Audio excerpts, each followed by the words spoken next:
com a sua Bíblia aberta em Deuteronômio, onde fizemos menção da palavra de Deus, capítulo de número 11, tá certo? Queria que os alunos ficassem bastante atentos, tá certo? Tá certo? Presta atenção, eu não vou me estender muito, tá certo?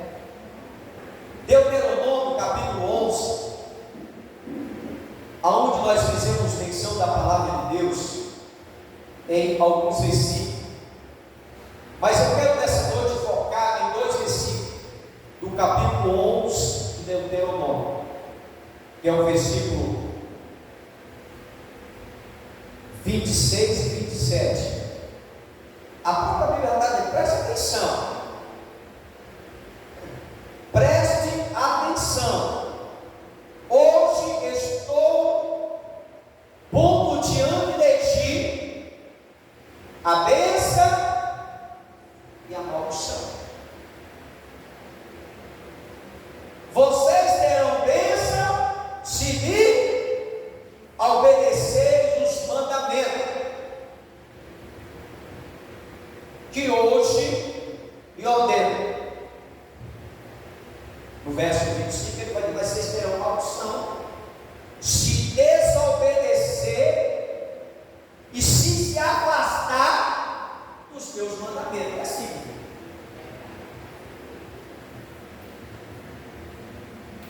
E hoje, como um culto de louvor e adoração, eu quero trazer um tema para a mensagem nessa noite. Repita comigo: debaixo da bênção. É o tema da mensagem de hoje. Debaixo da bênção. Irmãos, estamos aqui diante de um texto em Deuteronômio. O título Deuteronômio vem da Septuaginta, que quer dizer a segunda lei. Deuteronômio significa segunda lei. E esse livro, eu estudando ele, observando,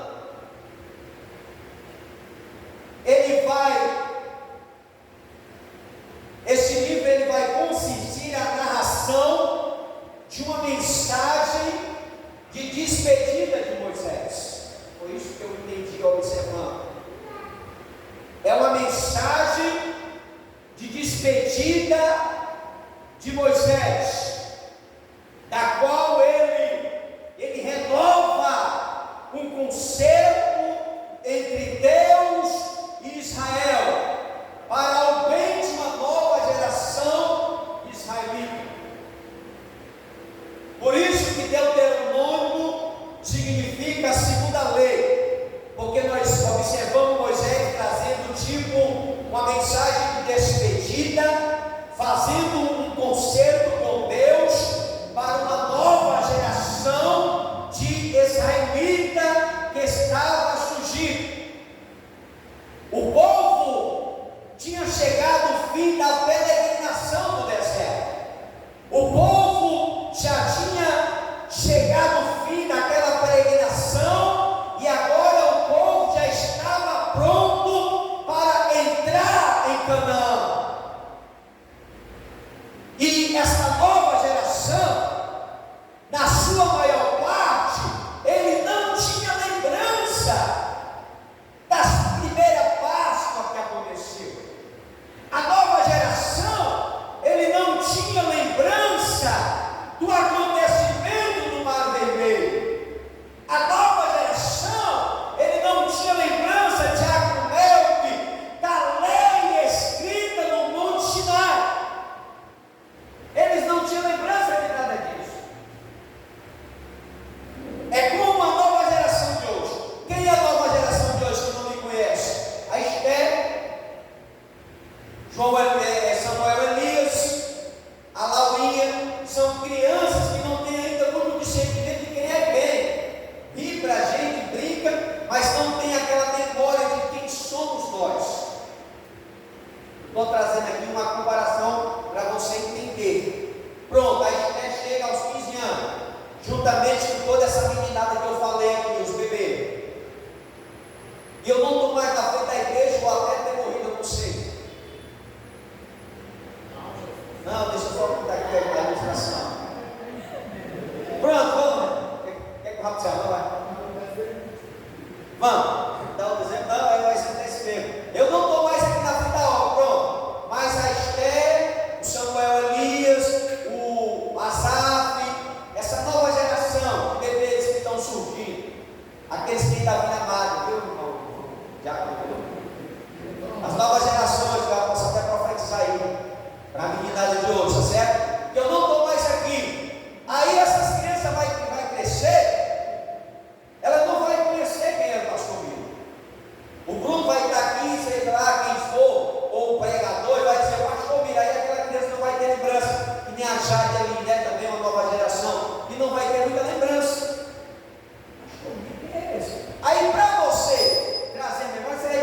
dizer, para que a criança venha voltar a entender a história dos pais.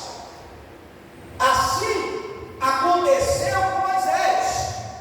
Moisés, ele precisou fazer a segunda lei, fazer um resumo da Páscoa, do Mar Vermelho e dos mandamentos que foram escritos no Monte Sinai.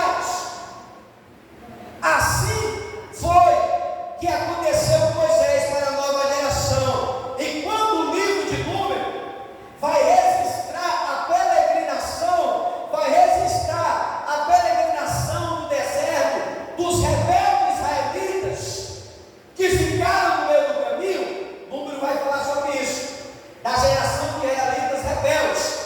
Qual foi essa geração, pastor? Aquela geração que fez o bezerro de ouro, aquela geração que foi comido pela terra, a terra se abriu e engoliu todo mundo. Esta é onde Número ele registra no deserto a rebeldia da primeira geração de israelita, abrangendo um período de 30 anos.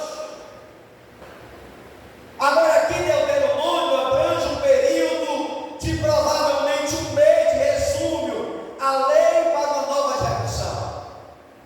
Aí Moisés vai, escreve a nova lei, por isso que Deuteronômio veio da Septuaginta, que diz segunda lei, porque ele repete toda a lei em Deuteronômio, para que a nova geração viesse conhecer o Deus dos seus antepassados. E aqui em Deuteronômio ele faz uma abrange no período de um só mês. Ele fala a nova lei para a nova geração.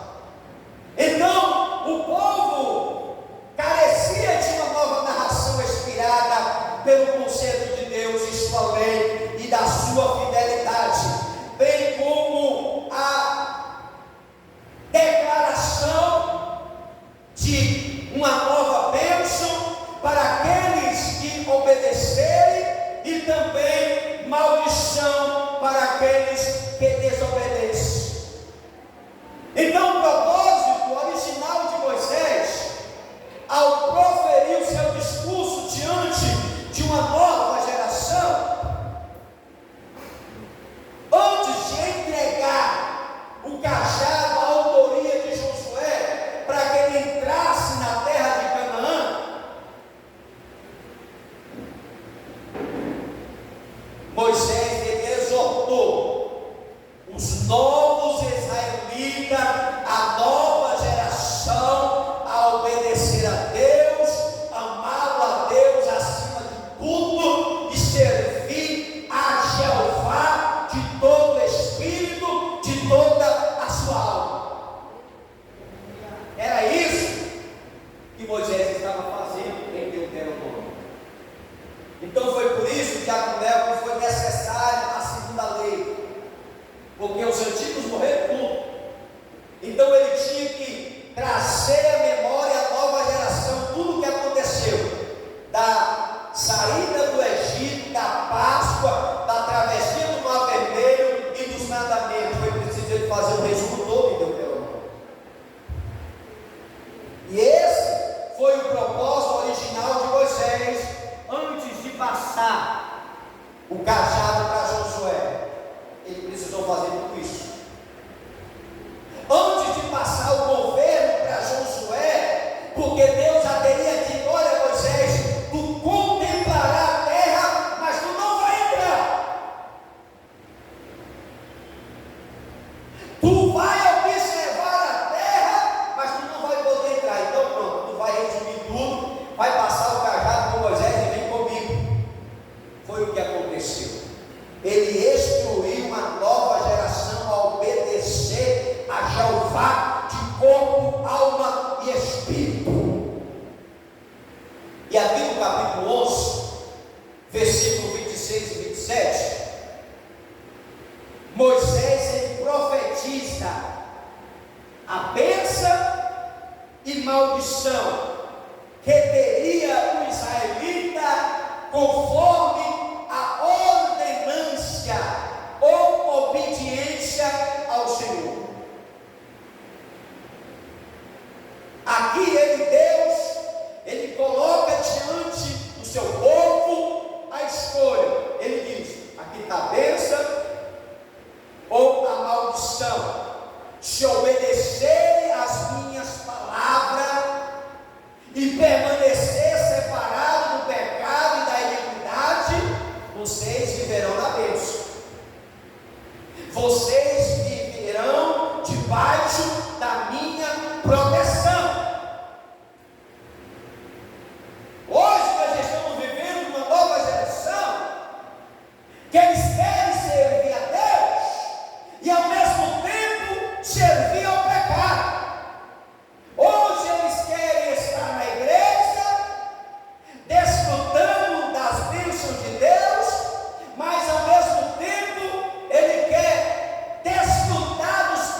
Se renunciarmos o pecado e seguir a Cristo, servir a Ele continuamente, teremos a bênção de Deus, teremos o seu poder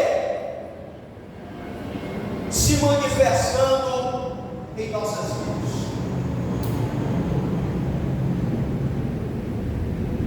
Se renunciarmos o pecado e passarmos a servir ao Senhor, nós teremos a bênção de Deus, o poder de Deus operando em nossas vidas.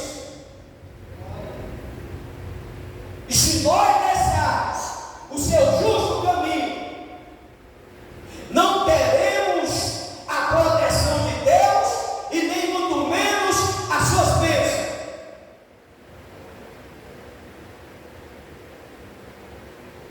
Deuteronômio capítulo 28, a Bíblia vai estar nos revelando: se você ouvir a voz do Senhor teu Deus, Deus vai te exaltar sobre todas as nações, e todas estas bênçãos virão sobre ti e te alcançarão. Deuteronômio capítulo 28 vai falar sobre isso.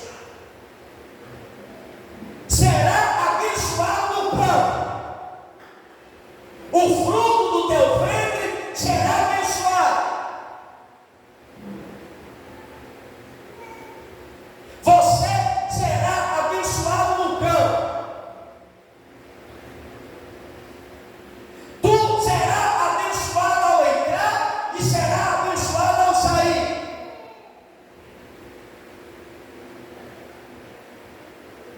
O teu inimigo se levantará contra ti para te ferir, o Senhor fará fugir por 7 caminhos. Lá em Deuteronômio 28.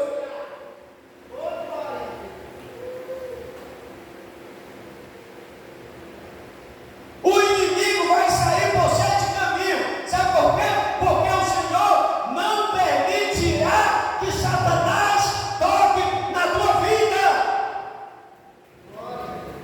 Que mais? O Senhor abrirá o tesouro do céu e abençoará a tua vida. Versículo 12. Deus abrirá os tesouros do céu para abençoar toda a tua vida. Tu terás para emprestar e não pedirá emprestado. É promessa, irmão.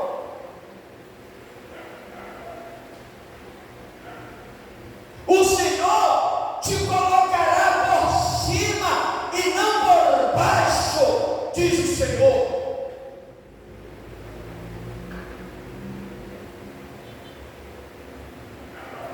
Quando